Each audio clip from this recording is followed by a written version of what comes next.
Hello and welcome to EnergyWorld. I am Sudheer and you're watching a special episode on Budget 2020 with a very special guest that we have today, Sabyasachi Majumdar. He is a Senior Vice President with ICRA. A very warm welcome to you on our platform, Sabyasachi. Yeah, thank you, Sudheer, and very good morning to everyone. Let me begin this discussion by trying to understand from you. This budget is coming at a very important time, going by the way things have happened in the past some time, both in the power and renewable energy sectors. There's a view that a lot is required from this budget. What are your main thoughts on as far as this budget is concerned? I think I would like to, start on a very different note. The challenges which are facing the power sector, whether it's the distribution sector, whether it's the thermal generation sector or the renewable energy sector, a lot of those are to do with administrative challenges at the state level, and there are other issues, financial issues, which I don't think can be resolved necessarily in the Government of India budget. Okay. For instance, if you look at the basic issue which is of demand, which is of distribution finances. Yeah. Obviously, the central government budget has only a very limited relevance, because ultimately to turn around the distribution companies' finances, it requires sustained administrative action on part of the state government. Basically, they have to ensure that the DISCOMs operate on commercially viable lines. Basically, there is no interference with the tariff setting process, that the DISCOMs are allowed to very strictly carry out loss reduction measures so that they can become financially viable on their own. And state governments have to put their share of the fair share in terms of the subsidy support to the distribution companies in time. So those issues essentially don't get resolved in the central budget, but require sustained administrative action throughout. Secondly, related to the thermal generation, one of the issue, of course, is demand, which I'll come to it later, as to what the budget can do for it. But there are other related issues. For instance, we know that a very large chunk of the private sector thermal generation companies are now NPAs and awaiting resolution of their stress. Yeah. So those are essentially cannot be taken care of in the budget.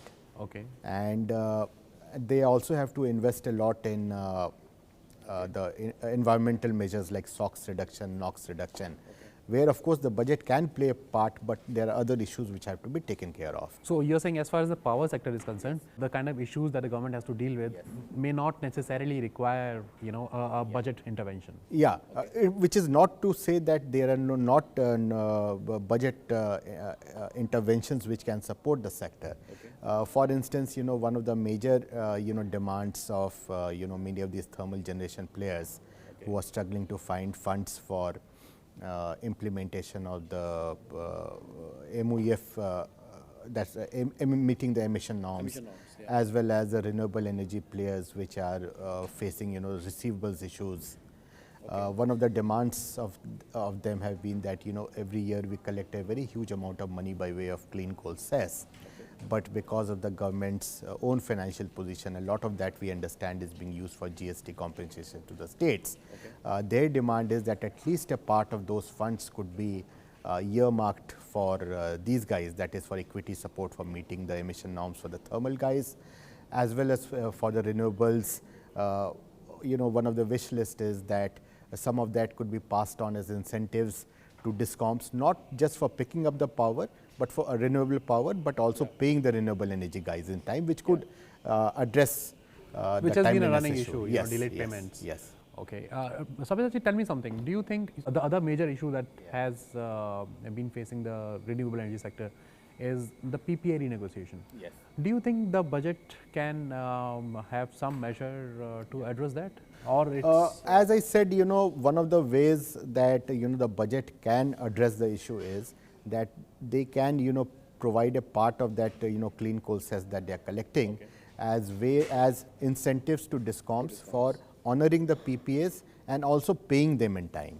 Now, other issues like renegotiation of PPAs and all, obviously this is a very negative development for the industry, and obviously here the main role will be with the legal system and the regulatory framework to ensure that unilateral renegotiation or rescindment of PPAs are not done with. So, it is not so much a budget related issues, but yes, there are different measures by which the budget can address. Whether it will be done is something that I am not very sure of, but there are measures in the budget to possibly address this. For example, this budget is coming on the backdrop of this national infrastructure pipeline that the government has just announced of 102 lakh crores, something like that. It's a huge number. A lot of money is going to go there, and a large part of that pipeline is around 30% or so is energy.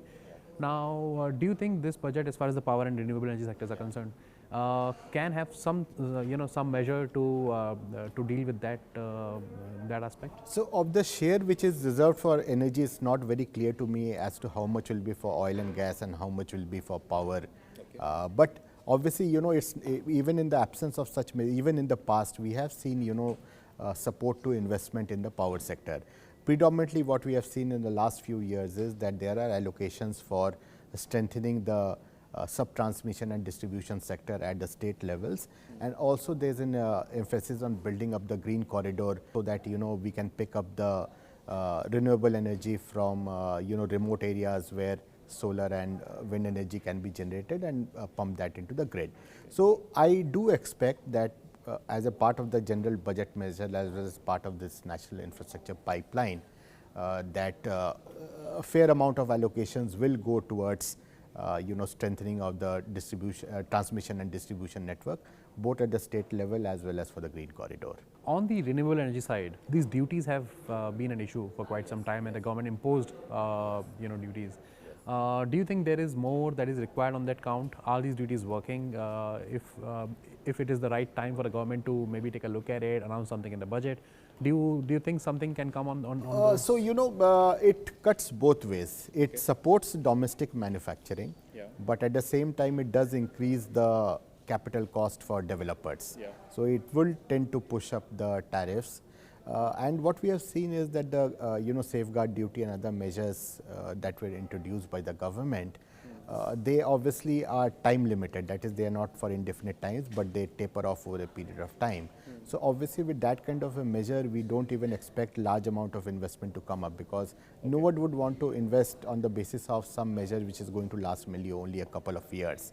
So, what is really required is sustained continuity of policy. Continuity of policy, and it does not necessarily only mean duty support, but it could also mean providing creating of large infrastructure parks where these facilities could facilitate manufacturing facilities as well as ancillary activities which are required to support this activity. Having a huge domestic base of your own. Base, and building something very close to the port so that essential items which need to be imported can be readily transferred to the site, and large scale manufacturing and assembly can carry out. So, building of large infrastructure parks for carrying out manufacturing activities might be more relevant than and have a more long lasting effect than having duty So, for example, in the last budget, I remember the FM had announced a scheme for bidding for setting up these mega parks or mega manufacturing units for solar or things like that.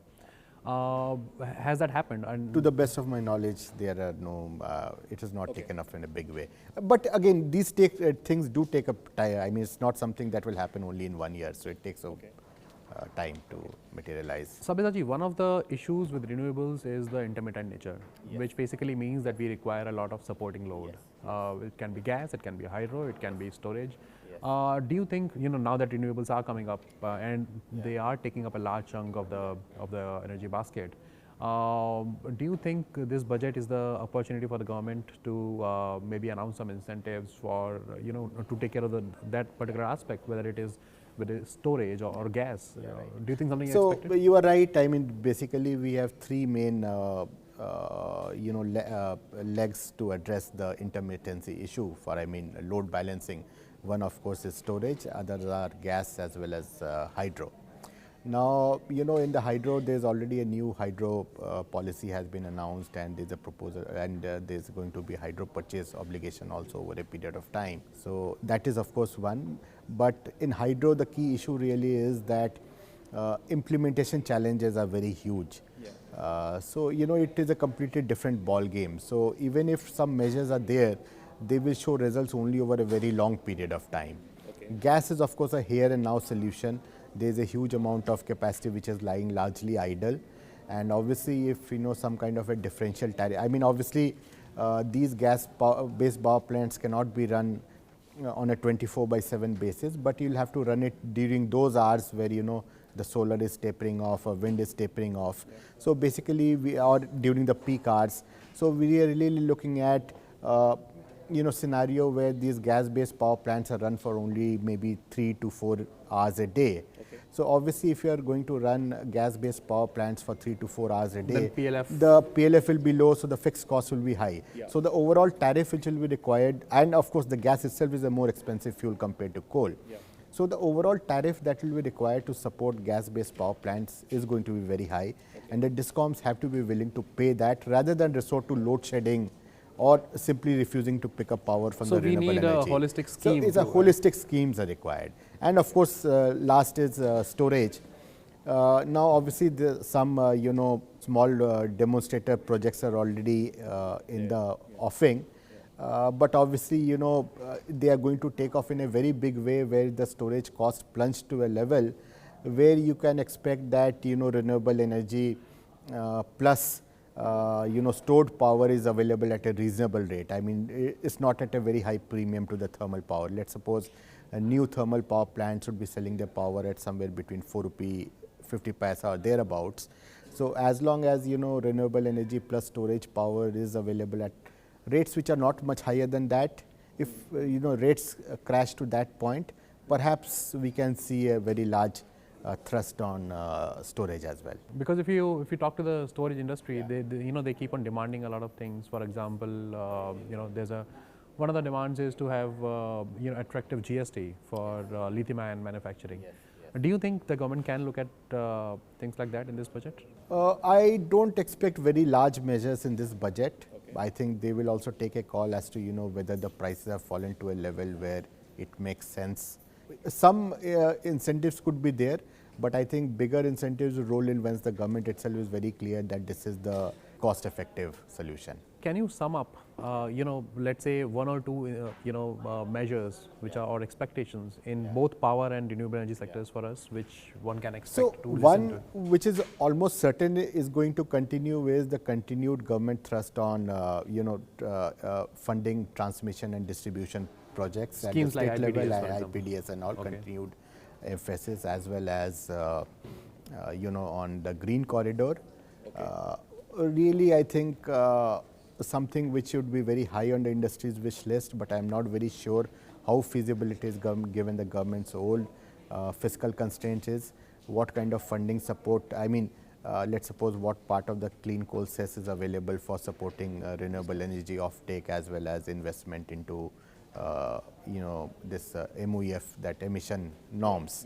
So really that is something that's a black box that really needs to be seen whether that's viable or not. And finally, also let's see what the budget says about resolution of the stress asset issues in the thermal power projects. I mean, is there any kind of measure which is given, or whether they give a direction to banks to accept some haircuts to ensure that at least the power projects which already have PPAs or the projects which are technologically very sound supercritical power projects which are now stranded for lack of PPA, whether something can be done to make them operational. So I think what is certain obviously is these investment measures for T&D.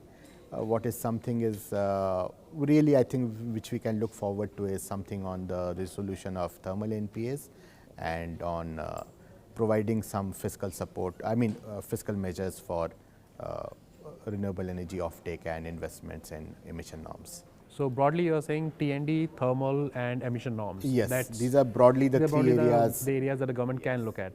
And because the other things like DISCOM financials is something which really has to happen at the state government level. I am not very sure what the central government budget can do to address that. Fine, Sabyasachi, it was very nice talking to you, and thanks for all that perspective. It was a pleasure talking to you. Thank you.